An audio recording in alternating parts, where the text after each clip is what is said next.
Hello बच्चों, जय श्री राम।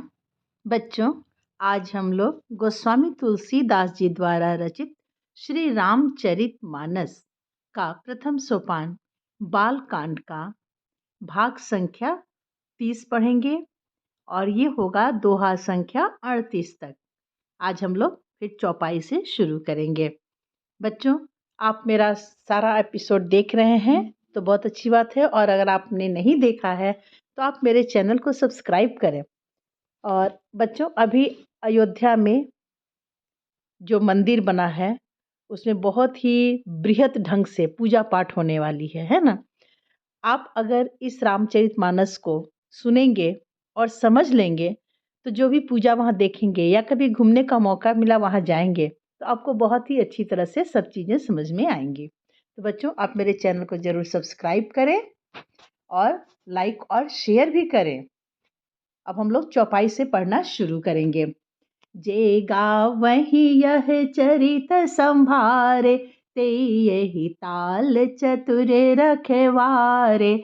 सदा सुनहि सादर नर नारी, ते सुर बर मानस अधिकारी। अति खल जे बिसई बगे कागा, एहि सर निकट न जाहि अभागा। सम्बुक भेक सेवार समाना, यहाँ न विषय कथा रस नाना।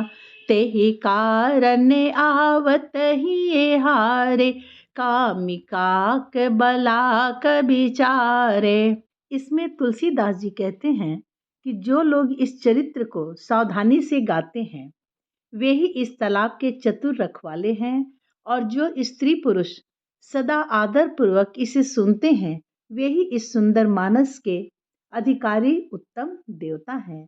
जो अति दुष्ट और विषयी हैं वे अभागे बगुले और कवे हैं, जो इस सरोवर के समीप नहीं जाते, क्योंकि यहाँ इस मान सरोवर में घोंघे, मेढक और सेवार के समान विषय रस की नाना कथाएं नहीं है।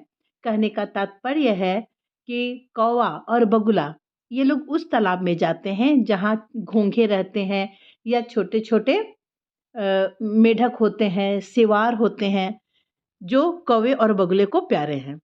तो उसी तरह से इस सरोवर में कौन लोग गोता लगा सकते हैं, कौन लोग इसको ध्यान से सुन सकते हैं? जिनको भगवान के चरणों में प्रेम है, श्रद्धा है। इसीलिए बेचारे कवि और बगुले रूपी विषयी लोग यहाँ आते हुए हृदय में हार मान जाते हैं। आवत एहि सर अति कठिनाई, राम कृपा बिनु आई न जाई। कठिन कुसंग कुपंथ कराला, तिनके बचन बाघे हरि ब्याला। गृह कारज नाना जंजाला, ते अति दुर्गम शैल विशाला। बन बहु विषम मोह मद माना, नदी कुतर्क भयंकर नाना। जे श्रद्धा संबल रहित, नहीं संतन कर साथ। तिन्ह कहु मानस अगमयति, जिन्हि न प्रिय रघुनाथ।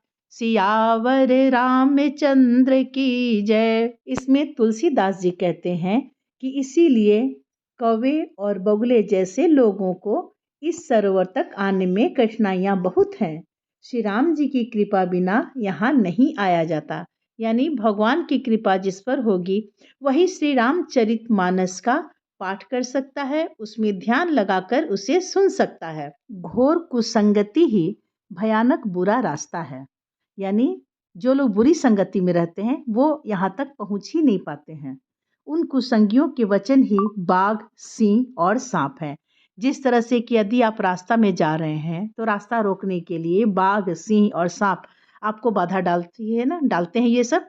उसी तरह से जो बुरे लोग होते हैं, कुसंगति वाले लोग होते हैं, कुसंगति मतलब बुरी संगति, तो जो बुरे संगति में रहते हैं उनका साथ होने से वो क्या करते हैं, सांप और बाघ शेर की तरह हमारे रास्ते को रोकते हैं, भगवान की शरण तक नहीं आने देते हैं, और ये श्री रामचरितमानस का पाठ भी न तो करने देंगे न सुनने देंगे। घर के कामकाज और गृहस्थी के भांति भांति के जंजाल ही अत्यंत दुर्गम बड़े बड़े पहाड़ हैं। बच्चों, ऐसा है कि लोग अपने घर परिवार में ऐसा उलझ जाते हैं कि उनको वहां से निकलकर भगवान की भक्ति के लिए समय ही नहीं बचता है। तो वो उनको क्या कहा गया है कि ये जो काम है वो बड़े बड़े ऊंचे ऊंचे पहाड़ के समान है। क्या करना है? जैसे पहाड़ पर चढ़ना कठिन होता है, उसी तरह से अपने घर के जंजाल से निकलना भी बहुत कठिन है। लेकिन उसी में से अपने काम को समय से निपटाकर और इस भगवत भजन में, भगवान की कथा सुनने में अपने मन को जरूर लगाएं। मोह, मद और मान ही बहुत से बीहड़ वन हैं और नाना प्रकार के कुतर्क ही भयानक नदियां हैं।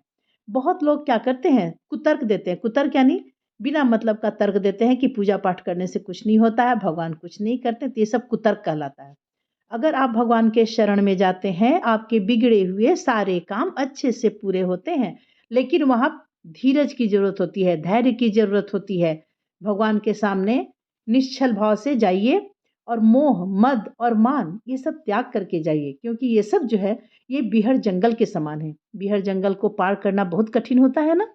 उसी तरह से मोह को छोड़ना, घमंड को छोड़ना, अपने मान सम्मान का इतराना, इन सब बातों को छोड़ना बहुत कठिन है। ये जंगल के समान है, भयानक जंगल के समान। तो इनसे निकलना होगा और भगवान श्री रामचरितमानस का पाठ ध्यान देकर सुनना होगा। तब आप इस सरोवर में अच्छे से गोता लगा सकते हैं, स्नान कर सकते हैं और इसका आनंद उठा सकते हैं। मतलब पूरी तरह से रामचरितमानस को पढ़ सकते हैं। तो बच्चों, आप भी अपने सारे घमंड को, सारी बाधाओं को, काम को जल्दी निपटाकर और भगवान का भजन करें, श्री रामचरितमानस का पाठ सुने, अपनी पढ़ाई को पूरी करते हुए, पढ़ाई छोड़कर नहीं करना है। तो इस तरह से आप इसका आनंद लें, आपको बहुत सी शिक्षा इसमें मिलेगी। तो बच्चों, एक बार प्रेम से बोलो जय श्री राम। और मैं फिर बता दूं कि आप मेरे चैनल को सब्सक्राइब जरूर करें, तो आप मेरा हर एपिसोड सुन पाएंगे, उसका आनंद ले पाएंगे।